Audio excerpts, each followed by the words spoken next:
Queridos amigos y amigas, qué alegría estar de nuevo con todos ustedes. Sean bienvenidos, bienvenidas a una nueva transmisión de Secretos de la Biblia. Y con el pastor José Luis Pérez seguiremos recorriendo el santuario tras los pasos de Jesús por el camino de la salvación. Vimos ya su paso por el campamento, que representa la vida terrenal de Jesús como el buen pastor. También vimos su paso por el atrio exterior para ser sacrificado como el Cordero de Dios en la cruz del Calvario, representado en el santuario por el altar del sacrificio. El sacrificio del Hijo de Dios, que sacudirá la vida de muchos, llevándonos al arrepentimiento, a sepultar nuestra vida en las aguas del bautismo para salir limpios y andar en novedad de vida. Este ritual está simbolizado en el santuario por la fuente de bronce que vimos en el capítulo 3 de esta serie, siguiendo a Jesús a través del santuario. Y hoy, pasando por la cortina que da entrada al lugar santo, conoceremos la función de Jesús en este lugar y el significado de la mesa de los panes de la proposición. Damos, pues, la entrada a nuestro pastor José Luis para que nos lo exponga y nos lo explique. Buenas tardes, querido pastor. Muy bienvenido con nosotros. Muy buenas tardes, Amelia. Qué placer y qué privilegio estar nuevamente aquí compartiendo contigo este momento, este espacio donde vamos, claro que sí, a seguir estudiando qué viene luego de lo que estudiamos hace unos domingos atrás, donde se quedó allí en la resurrección de Jesús. Él resucita, está un tiempo con los discípulos. ¿A dónde va? ¿Qué hace? Vamos a estudiarlo hoy y que todos puedan estar muy presentes con su Biblia en mano, porque seguramente aprenderemos algo muy, muy interesante en el día de hoy.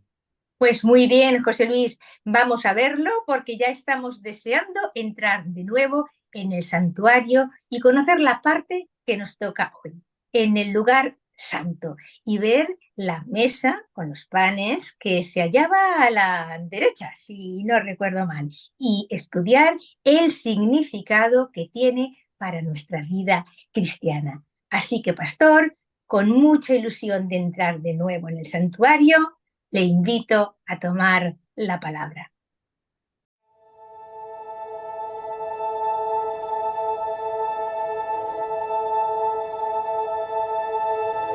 Harás asimismo una mesa de madera de acacia. Su longitud será de 2 codos, y de 1 codo su anchura, y su altura de codo y medio. Y la recubrirás de oro puro, y le harás una cornisa de oro alrededor. Le harás también una moldura alrededor, del ancho de 1 palmo menor.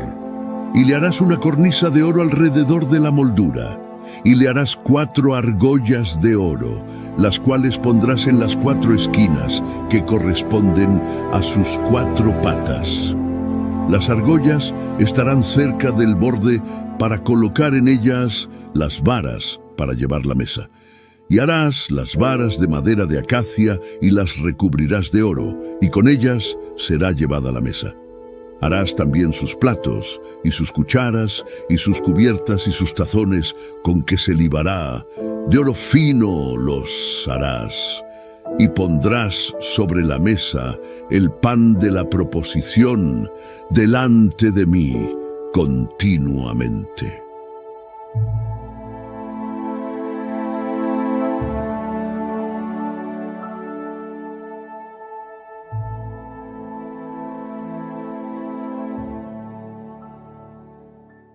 hoy vamos a estudiar otro tema muy interesante que trata acerca de ese momento cuando Jesús obviamente hace un croquis de lo que iba a ser el plan de salvación para las personas. Es un croquis bien marcado, es un camino bien dirigido y bien estipulado donde Él ya ha marcado sus pisadas y nosotros ahora tenemos que seguir detrás de Él caminando hacia el lugar donde Él ahora está, pero que ya ha pasado por un sendero. Y ese sendero tenemos que seguirlo nosotros. Así que hoy vamos a estudiar acerca de un tema muy interesante. Pero antes de entrar en la temática, quería leer un texto que es como a manera de introducción. Ese texto lo encontramos en el libro de Juan, el capítulo 6, el versículo 35. Y leo de la Biblia que dice Jesús hablando en este momento, diciéndole a los discípulos, yo soy el pan de vida. El que a mí viene nunca tendrá hambre y el que en mí cree no tendrá sed jamás. Y me parece interesante las palabras de Jesús y el contexto en el cual él dijo esas palabras, porque el contexto está la alimentación de los 5,000, donde él precisamente les da a ellos pan para comer. Obviamente había también pescado, pero él principalmente coge el pan, coge el pescado, hace una oración a Dios y multiplica la comida de manera milagrosa. Pero mientras está avanzando la caída de la tarde, mientras se va terminando el día, unas personas le preguntaron a Jesús que ¿cuándo llegaste aquí? Le dijeron, Rabí, Rabí, ¿cuándo llegaste aquí? Cuando ya Jesús se había apartado. Y las palabras de Jesús, antes de decir el versículo que acabamos de leer es, estoy seguro que me buscáis porque habéis visto señales, sino porque comiste pan hasta saciaros.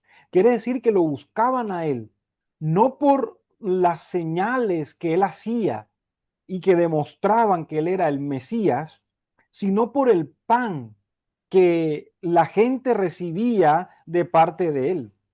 Y entonces más adelante Jesús dice que asegura que Moisés no os dio el pan del cielo, sino mi Padre quien os da el verdadero pan del cielo. Y esa parte quiero que la tengamos allí como una premisa importante. Porque cuando Jesús alimentó a los 5,000, se retira, le hacen esa pregunta a Jesús y Jesús le dice, mire, ustedes no me buscan por las señales, ustedes me buscan a mí porque yo les doy pan hasta que se sacien, pero déjenme les digo una cosa más. El pan que les dio Moisés muchísimos años atrás, y recordemos que Jesús menciona que el pan que le dio Moisés, porque ellos creían exactamente que Moisés era como un Dios para ellos. Exactamente, de hecho la Biblia lo dice, tú serás como Dios para ellos y Aarón será tu profeta. Y ellos creían que Moisés, a través del poder de la vara de Moisés y de la comunión, había dado el pan al pueblo de Israel. Pero a Jesús ahora los aterriza en tierra y les dice, miren, Moisés no les dio el pan, los dio mi Padre que está en los cielos, porque Él da el verdadero pan. Y después dice, yo soy el pan de vida, el que a mí viene no tendrá hambre y tampoco tendrá sed. Teniendo eso en mente, quiero que recordemos algunas cosas que hemos visto algunos domingos atrás. Lo primero era que tenemos todo el sistema de adoración del pueblo de Israel. Aquí tenemos todo el sistema de adoración donde ellos llegaban, donde ellos tenían su religión y era el centro de su culto, ese lugar. Pero alrededor habían tribus, habían personas que se congregaban para darle gloria, darle honra a aquel que se posaba en un lugar sobre la nube, como una nube sobre el tabernáculo como tal. Pero luego ahora Jesús viene y después de 3 años y medio de estar con las personas, entra en el atrio, en el patio exterior, pasa por el altar del sacrificio, que es su muerte. Ya lo vimos algunos domingos atrás. Si es primera vez que ves este vídeo, te recomiendo que vayas y busques los vídeos anteriores para que puedas ver qué pasó en el altar del sacrificio. Y luego pasó al lavacro. También te pido que vayas y busques el tema del lavacro para que veamos qué significó ese tema del lavacro. Y Jesús entró entonces en el lavacro y lo que significó eso, pero después de ahí él resucita, está 40 días con los discípulos, se los lleva a un monte y luego les dice, me voy, así como me han visto irme, así me veréis volver nuevamente a la tierra. Y él se va. Y la gran pregunta que surge aquí es, ¿a dónde se va? ¿A qué lugar llega? Sabemos que Jesús vino y vino a la tierra. Por influencia del Espíritu Santo, apareció en el vientre de María. Pablo lo llama el misterio de la encarnación. No podemos meternos a hacer conjeturas ni a decir qué fue lo que pasó con Jesús. Simplemente dice la Biblia que el Espíritu Santo se posó sobre María, su sombra, y ella quedó encinta de Jesús. Y entonces ahora Jesús crece en el vientre de una mujer común y corriente como cualquier otra y tiene un ministerio aquí en la tierra, pero vino del cielo. Ahora resucita, sube al cielo, ¿y a dónde va? ¿A qué lugar llega Jesús exactamente cuando sube del cielo? Es una pregunta interesante que vamos a tratar de resolver en el trasegar de nuestro tema. Dicho sea de paso, ya lo vimos en un tema pasado, pero lo volvemos a decir. El altar de sacrificio y el lavacro son dos muebles, ese es el santuario aplicado, se concentran en la tierra. Pero ahora Jesús entra en el tabernáculo, en el santuario, entra ahora y es la fase del santuario aplicado que se traslada al cielo. Ya es la parte del cielo que es la que vamos a estar estudiando los próximos domingos. Y llega a que se llama el lugar santo. Y en ese lugar santo entraba todos los días el sacerdote, era por turnos, entraba todos los días el sacerdote y el sacerdote ministraba en esos tres muebles que habían dentro de ese lugar. Como era una tienda, debía tener luz. Y en el lado sur, ya lo vimos en unos episodios atrás, cómo estaba distribuida cuál era el norte, sur, este y oeste.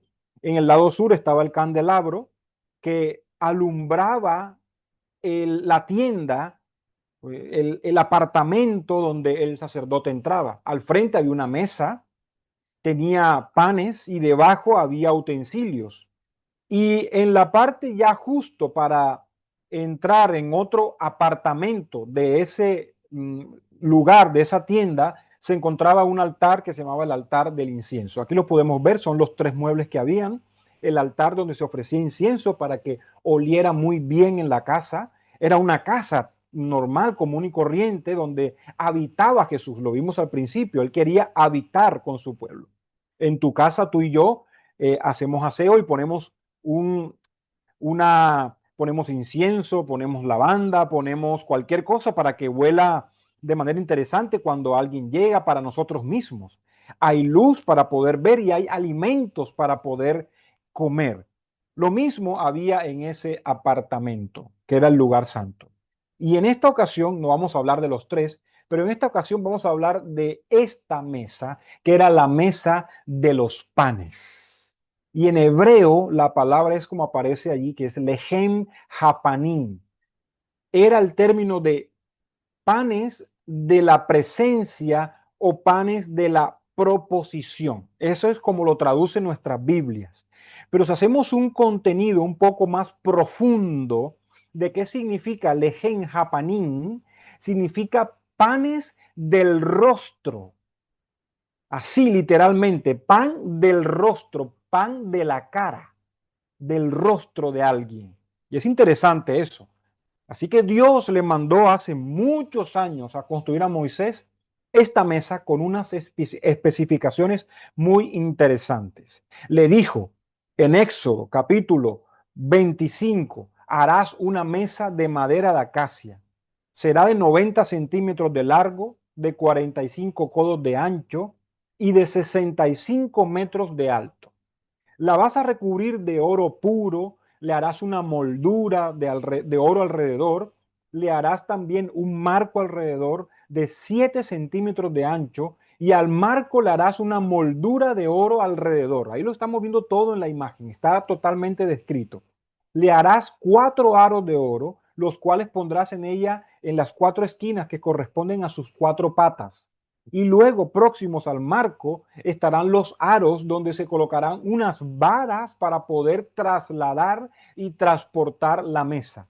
Y dice el texto, harás las varas de madera de acacia y la recubrirás de oro puro, y con ella será llevada la mesa. Era una mesa de madera que era recubierta de oro, tenía varas para poder cargarlo y tenía también algunos utensilios interesantes. Los utensilios eran cubiertos, platos, vasos, todo de oro iban en la parte debajo de ese lugar. Así que la mesa fue construida y fue colocada en el lugar santo. Como yo dije en uno de los primeros temas, no sé si el pueblo de Israel entendió qué significaba esa mesa. ¿Qué simbolizaba esa mesa? Porque si el santuario es una sombra, como dice Hebreos, Pablo lo dice, el santuario es una sombra de las realidades celestiales, entonces, ¿qué significaba en realidad, en la práctica, no en la teoría? Porque la teoría era una mesa de pan que tenía de madera, de oro. En la práctica, ¿qué simbolizaba esa mesa de los panes? Así que era muy interesante. Tenía 2 tiras de pan, cada una con 6 panes. Muy probablemente, no lo especifica la Biblia, pero muy probablemente cuando se dividían así en grupos de 6, era representando las tribus de Israel. Lo tenemos en la vestidura del sumo sacerdote. Habían grupos de 6, habían colores, habían muchas cosas que daban la alusión a las tribus, a las 12 tribus de Israel. Y era pan que semanalmente era cambiado, se retiraba el pan y era el alimento de los sacerdotes y de sus familias y se colocaba pan nuevo. La Biblia dice en otros textos de Éxodo, no lo tengo aquí, pero se me viene a la mente en este momento que era una obra del sacerdote de continuo. Siempre había pan en la mesa, siempre, nunca se agotaba. Nunca podíamos decir, no, es que este pan se llenó de moho y entonces ya no hay pan. No, siempre había pan nuevo y el que retiraban servía de alimento para los sacerdotes. Así que esta mesa tenía un significado, tenía una simbología. Y la simbología la encontramos muchos años después cuando un apóstol excluido en Patmos viene y escribe acerca de los eventos que van a ocurrir a continuación en el mundo y él relata la visión que ha sido dada.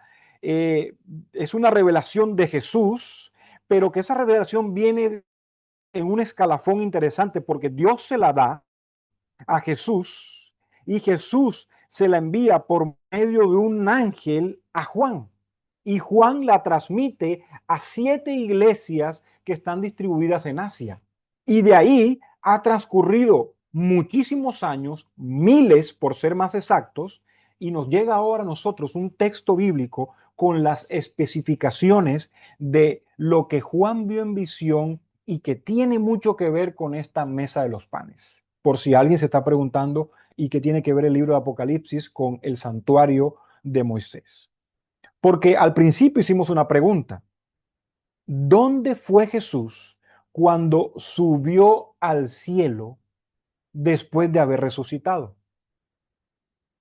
Hay unas escenas interesantes. Yo quise comenzar Podríamos haber comenzado con el candelabro, que es lo primero que aparece en el libro de Apocalipsis, pero me interesó mucho comenzar con la mesa de los panes, porque fue el momento justo cuando Jesús sube al cielo y hay un evento extraordinario que ocurre en el cielo. En Apocalipsis, el capítulo 5 habla acerca de este mueble como tal. El 4 y el 5 habla acerca de la entronización de Jesús y lo vamos a estudiar ahora. Pero fíjense que en Apocalipsis, el capítulo 4 dice, 4 versículo 1, dice que después de esto, dice Juan, vamos ahora a ver después de qué. Dice, después de esto, miré y he aquí una puerta abierta en el cielo. Si hay una puerta abierta, es porque hay que entrar. Una puerta abierta es para entrar. Una puerta cerrada no puedes entrar. Si hay una puerta abierta en el cielo, dice él, Juan, que sube al cielo y ve una puerta abierta, por supuesto va a entrar. Pero él escucha una voz y dice, la primera voz que oí, que era como de trompeta que hablaba conmigo diciendo, me dijo, sube acá y te mostraré las cosas que han de acontecer después de estas. Y aquí me quiero detener un poco, porque al principio habló después de esto, y luego el ángel le dice lo que va a acontecer después de estas cosas. Pero lo que hay justo detrás son las 7 iglesias. Y justo ahí el contexto más primario que aparece allí inmediato es la iglesia de la Odisea, donde empieza, lo podemos tratar en otro domingo de esto que tengamos a disposición, los mensajes de cada iglesia, cómo se cumplieron cada mensaje. Pero el mensaje a la iglesia de la Odisea empezó en el año 1844 y lo podemos estudiar ya mucho más profundo en otra ocasión. Pero teniendo en cuenta eso, el ángel le dice, después de estas cosas, sube y te voy a mostrar lo que va a acontecer después. Y obviamente, Juan sube, Juan va.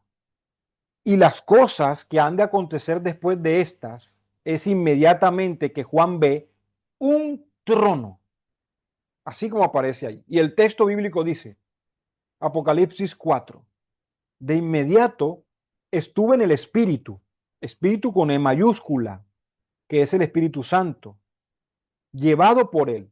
Dice, y he aquí un trono puesto en el cielo, y sobre el trono uno sentado. La pregunta es, ¿quién está sentado en el trono? Vamos a verlo ahora. Y el que estaba sentado era semejante a una piedra de jaspe, describe más o menos cómo lo ve Juan, brillante como una piedra de jaspe y de cornalina. Alrededor del trono hay un arco iris semejante al aspecto de la esmeralda. Y dice que alrededor del trono, dice, delante del trono, salían relámpagos, truenos y voces. Pero luego describe algo interesante y dice que delante del trono había 7 lámparas encendidas, que son los 7 espíritus de Dios. Y esto me parece a mí muy interesante, porque si él va al cielo, al apartamento del cielo, porque ha entrado en una puerta, ha entrado por una puerta, y lo primero que ve es un trono, la mirada de Juan, le voy a decir así, simple y llanamente, cuando él entra a la puerta, su mirada desvía hacia la derecha y mira un trono, y sobre ese trono alguien sentado sobre ese trono, pero luego mira a la izquierda y ve delante del trono, ve una lámpara, 7 que arden encendidas, y dice el texto bíblico, Juan diciendo, esa lámpara son los 7 espíritus de Dios. El número 7 significa totalidad, perfección. quiere decir que los 7 espíritus de Dios se refiere a la plenitud del Espíritu Santo. Quiere decir entonces que Jesús sube al cielo, entra por la puerta y llega a un lugar interesante que vamos a leer a continuación. Teniendo esa imagen allí en mente, no la quites, tenla presente porque esa distribución es perfecta. Vamos a Apocalipsis 5 y mira tú lo que dice. Vi que el que estaba sentado en el trono, el mismo, el que estaba sentado en el trono, tenía en su mano derecha, la otra descripción, ya sabemos que es como el jaspe, como la cornalina, había un arco iris, y dice que estaba sentado, pero que en su mano derecha tiene un libro escrito por dentro y por fuera, sellado con 7 sellos. Y un ángel poderoso pregonaba a gran voz, gritaba, esa palabra pregonaba es gritar a fuerte voz, diciendo: ¿quién es digno de abrir el libro y de desatar sus sellos? Pero el texto dice que no había ninguno que pudiera desatar los sellos, ni podría abrir el libro, ni mirarlo. Y dice que Juan se entristeció tanto que empezó a llorar. Y lloraba mucho porque no había nadie. Pero de repente, uno de los ancianos que estaba alrededor del trono, recuerden que leímos que alrededor del trono habían 24 tronos donde se sientan los ancianos, uno de esos se acercó a Juan y le dijo: calma ahí, Juan, espera un momento. Hay uno que sí lo puede abrir. Y dice: el león de la tribu de Judá, la raíz de David, eso está en el versículo 5 del capítulo 5, ha vencido para abrir el libro y desatar sus 7 sellos. Y ahora miren esto, porque Juan ahora se emociona y empieza a mirar quién es ese león de la tribu de Judá. Y dice que él está buscando un león. Él dice: el león, ¿dónde está el león? Y mire, dice: miré y vi que en medio del trono y de los 4 seres vivientes y en medio de los ancianos estaba un corderito que parecía haber sido inmolado. Y yo no sé la cara que hizo Juan allí, pero si él estaba buscando un león y se encuentra con un corderito, imagínense la sorpresa. Pero ese corderito dice que tenía 7 cuernos y 7 ojos. Recordamos que el número 7 es perfección, totalidad. Los cuernos en el Apocalipsis son reinos o reyes. Y si el cordero tiene 7 cuernos, quiere decir entonces que es el rey de reyes y el señor de señores, ese cordero. Así que Juan se le va entonces animando el espíritu porque no encuentra un león, pero encuentra un cordero que tiene 7 cuernos. Y encuentra un cordero además que tiene 7 ojos, donde esos 7 ojos significan que Él está presente, omnipresente en todo lugar, en todo momento, todo lo ve, todo lo escudriña, todo lo indaga, todo lo investiga. Ese es el cordero que aparece allí. Y dice que ese cordero vino y tomó el libro de la mano derecha del que estaba sentado en el trono. ¿Quién es el que estaba sentado en el trono? Esa es una pregunta muy interesante porque si el que está sentado en el trono no es Jesús, entonces es el Padre. ¿Y por qué el Padre? Porque el Espíritu Santo está al frente, simbolizado en el candelabro. Y sentado en el trono está el Padre. Y ahora la promesa de Jesús a la iglesia de la Odisea, que es la iglesia que empezó en 1844 y que va hasta nuestros días y hasta la segunda venida de Jesús. El versículo 21, la promesa para esa iglesia dice, Jesús, hablando en sus palabras, dice: al vencedor de toda esta gran tribulación del mundo, dice: yo le voy a conceder que se siente conmigo en mi trono, así como yo he vencido al mundo, lo dice Juan en su evangelio, y me he sentado con mi Padre en su trono.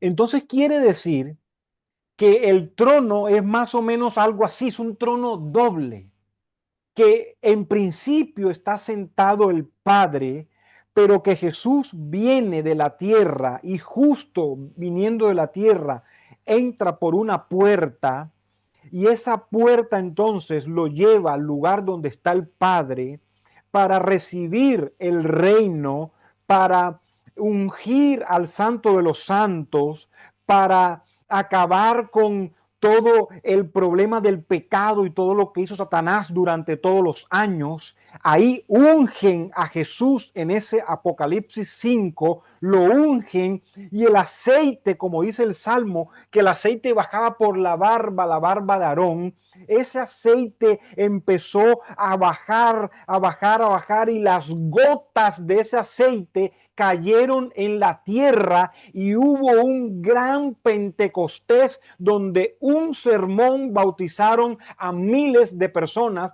y fue el sermón de Pedro. Y ahora Jesús sube al cielo y después que tienen toda la escena de la entronización de Jesús para sentarse en el trono con su Padre porque ha vencido, le han dado el libro con los 7 sellos porque es el único que lo puede desatar, le dice al Espíritu Santo, Espíritu, ven, mira, tu tiempo aquí en el cielo ha terminado. Ahora te toca irte a la tierra y cumplir la función del Aios Paracletos, que es el otro consolador. Y ese Aios Paracletos no es más, la palabra en griego, otro consolador se queda corta, pero es prácticamente para que podamos entender, es como si fuera otra persona, pero que en realidad es el mismo en otro. Es decir, es Jesús mismo, pero es otra persona. Eso es lo que significa Aios, otro. Aios Paracletos. Y envía el Espíritu Santo a la tierra, y es lo que ocurre en el Pentecostés, y es lo que ocurre con Pedro y su sermón. Y ahora Jesús se sienta en el trono, y ahora sí cobra sentido el santuario de Moisés, porque ahora los dos están sentados en el trono, como habían 2 tiras de pan, no habían 3, porque podía haber, creemos en Dios Padre, Dios Hijo, Dios Espíritu Santo, por qué no hay 3 si son el único Dios? Porque se sientan en el trono el Padre y el Hijo, y en ese momento el Espíritu Santo tiene otra labor aquí en la tierra, que es la labor que está haciendo desde que Jesús subió al cielo hasta hoy lo está haciendo, que es tocar tu corazón, que es tocar mi corazón para proceder al arrepentimiento. Dice Juan, el capítulo 16, que el Espíritu Santo nos quiere convencer de pecado, de justicia y de juicio. De pecado porque tenemos que arrepentirnos, de justicia porque tenemos que adoptar el carácter de Dios, y de juicio es porque cuando nos enfrentemos no nos avergoncemos de estar desnudos delante de aquel que va a pronunciar la sentencia contra el malo. Y ahora Jesús se sienta en el trono con su Padre a hacer una labor que empezó desde que subió hasta el año 1844, cuando terminó la labor de mediación. Y esa labor es interesante porque Apocalipsis 1, Jesús se mueve en el candelabro, Juan ve a un hijo de hombre en el candelabro, lo estudiaremos el próximo domingo, donde miraremos el candelabro. Luego Jesús se mueve en la mesa de los panes, porque Jesús provee el Espíritu Santo a las personas, provee la luz del Espíritu Santo, que es el que tiene la lámpara. Los 7 brazos son los 7 espíritus, pero la luz, dice Salmo 119, 105, lámpara es a mis pies tu palabra. Y Jesús provee su palabra a su pueblo. Jesús provee pan, diciendo que Él es el pan de vida, donde si Él es el pan de vida, nosotros no tendremos hambre nunca más. Y donde se pasea también por el altar del incienso, que lo estudiaremos mucho más adelante, donde también provee y ofrece incienso para nosotros. Y no voy a hacer spoiler aquí de lo que viene más adelante, pero provee para nosotros incienso. Y ahora Jesús cumple esa labor que le fue encomendada en la tierra y entra al cielo victorioso para proclamarse rey nuevamente, quitándole el dominio a Satanás que tenía por muchísimos años sobre la tierra. Ahora la gran pregunta es, teniendo en mente todo esto, la magnitud de lo que hemos hablado hoy, de que ese Jesús que nació del vientre de María, que se crió en una carpintería, está sentado hoy en el trono, no en este, porque vamos a ver en qué trono está sentado ahora. Recordemos que Apocalipsis 3:21 hablaba de 2 tronos. Ahora hay que ver en qué trono está sentado él, porque se sentó ahora en el trono del Padre, ahora aquí en el siglo I, sube y se sienta con el trono en el Padre para empezar una labor de amor incondicional por ti y por mí. Y por eso yo hoy quiero llamar la atención de ti, que estás allí conectado hoy viendo este vídeo. Y llamar tu atención porque hoy Jesús quiere nuevamente decirte a ti y a mí que Él está dispuesto a hacer lo que sea. Lo que fuere imposible para nosotros, Él está dispuesto a hacerlo solamente por amor a ti y por amor a mí. Ya murió una muerte cruel en una cruenta cruz, resucitó, entró en el cielo y tomó nuevamente el reino que le pertenece, no a él. Y aquí no me malinterpreten. El reino nos pertenece a nosotros y él lo ha recuperado para entregárnoslo cuando haya un nuevo cielo y una nueva tierra para nosotros gozar. Qué labor impresionante de amor. Y Él hoy te dice a ti y a mí, yo soy el pan de vida. Si tienes hambre hoy tú, ven a Él y no tendrás hambre nunca más. Te pregunta Él y te dice, ¿tienes sed? Ven a mí y no tendrás sed jamás. Que el Señor te bendiga y te guarde. Que este tema pueda ser de motivación y de reflexión para ti, para mí, para todos, y que podamos tener en cuenta de que Jesús lo ha invertido todo y lo ha hecho todo por ti. ¿Qué estás dispuesto tú a hacer por Él? ¿Recibes todo lo que Jesús ha invertido por ti? Piensa en eso y respóndele a Jesús en oración cuando puedas, de que estás dispuesto a hacer lo que sea, solo también por amor a Él.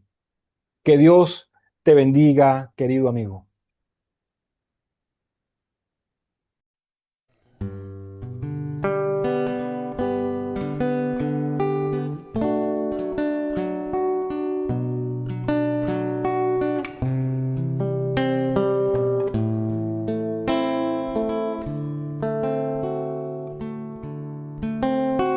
El pan de vida eres tú, mi alimento, mi luz, la vida que no se contiene y derrama su amor sin perderse.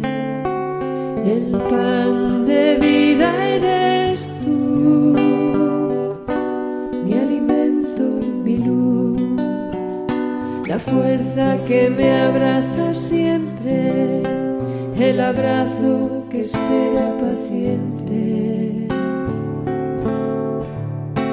El pan de vida eres tú, el pan de vida.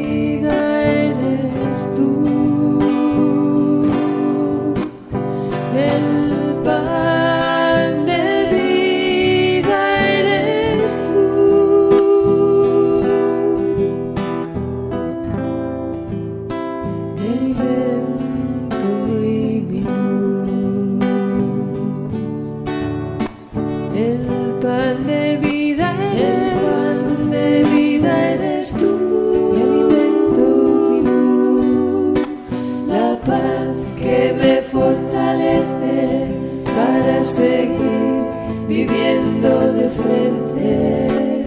El pan de vida eres tú, pan de vida eres tú, mi alimento, mi luz.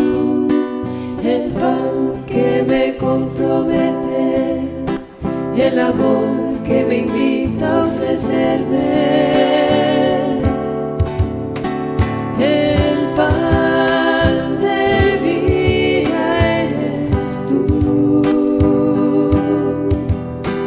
El pan de vida eres tú.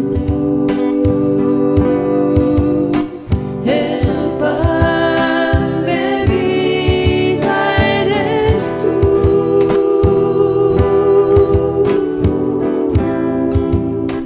Mi alimento y mi luz.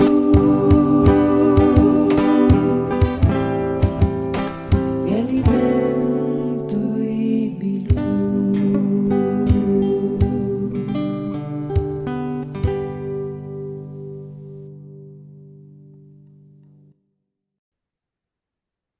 Muy bien, damos muchas gracias a Dios por su revelación y te agradecemos a ti, José Luis, por la exposición tan detallada de los pasos de Jesús y el significado de los elementos que forman parte del santuario.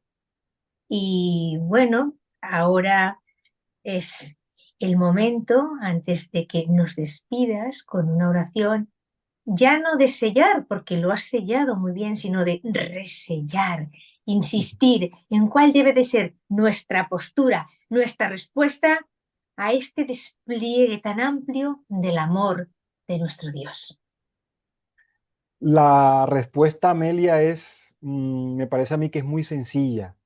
Es, tengo hambre, voy a Él para que me sacie de su pan. Tengo sed, voy a Él para que me sacie de su agua. Tenemos provisión completa que nos viene desde el cielo, igual que cayó el maná. Qué necios si no abrimos la boca para absorber ese alimento, esa nutrición que nos dará la vida.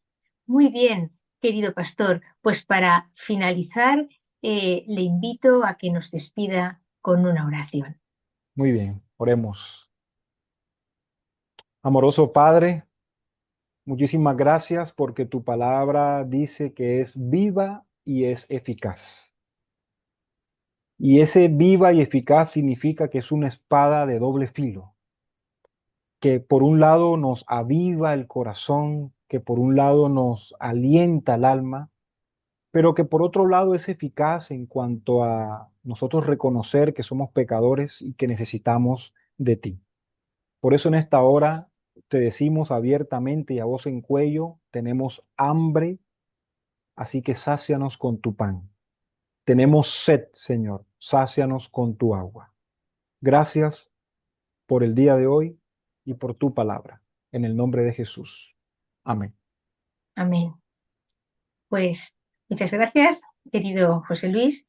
Te estaremos esperando para seguir conociendo más partes que todavía nos quedan del santuario celestial, con cada uno de sus elementos y el significado que tienen en la obra intercesora de Cristo en nuestra vida. Nos vemos, pastor. Hasta la siguiente exposición. Y bueno, ahora me dirijo a todos ustedes, queridos oyentes, para recordarles que tienen la libertad plena de expresar todas sus dudas, preguntas acerca del tema, transmitirnos los comentarios que les haya venido a la mente tras esta exposición tan exhaustiva del pastor. Compártalos en nuestra dirección de mail salvacioncompartida@gmail.com y también lo pueden hacer en el apartado de comentarios porque les estaremos tremendamente agradecidos por compartir sus impresiones sobre el tema. Serán de mucho y de gran interés para todos. Y no se olviden de que también pueden, si lo desean, adquirir la Biblia y otros libros de interés solicitándolos también en esta dirección de mail. La adquisición es totalmente gratuita. Repito la dirección: salvacioncompartida@gmail.com.